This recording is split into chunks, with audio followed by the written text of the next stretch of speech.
Was this inspired by Mystery Science Theater at all, or have you was it inspired by Mystery Science Theater? More Mystery Science beer. Yeah, I mean, we're all big fans of Mystery Science Theater, and, you know, love that show, and we, you know, started doing this, and we actually did some other live-action movies. Shinobi, we did is, you know, just, we do the real version, and then we just do these silly versions on our own time, and they just really seem to love it, so, yeah. This was inspired by Mystery Science Theater. How long did it take to complete? How long what?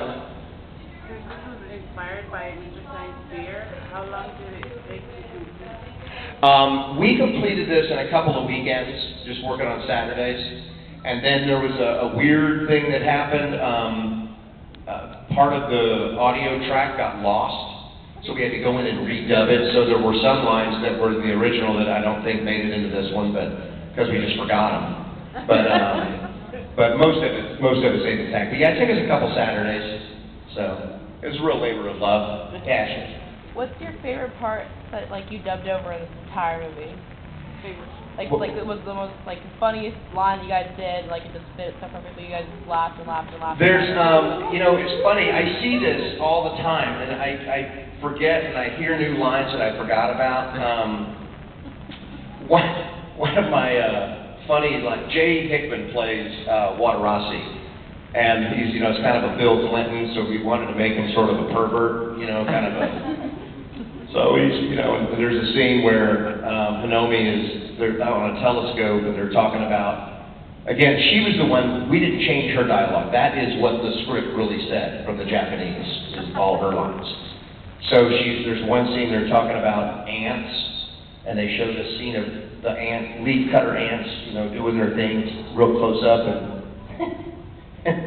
Jay starts going, yeah, I like ants, scallopini, or deep fat fried, or with a little mayonnaise.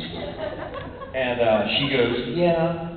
And it's just funny when you hear, because her thing is real, so she reacts, and she starts to step down and goes, well, here, let me help you with your cantaloupes. I'm sorry, you know. So there's just little one-liners like that are kind of ripped throughout. Another famous funny line to me is they're in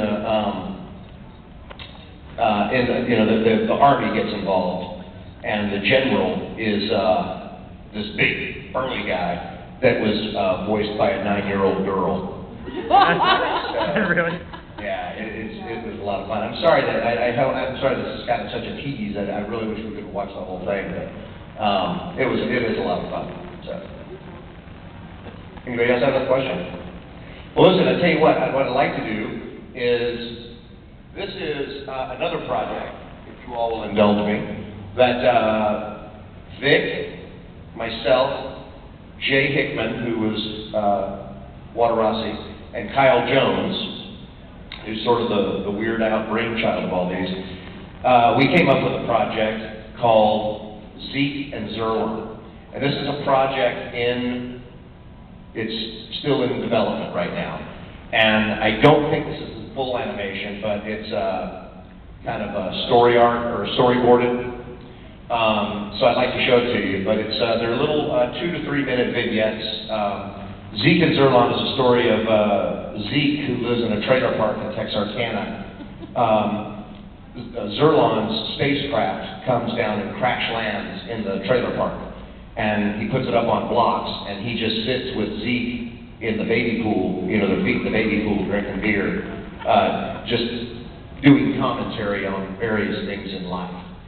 So, and it's perfect. We have like a, you know, 19-month-old right here to see this, because it's all very appropriate.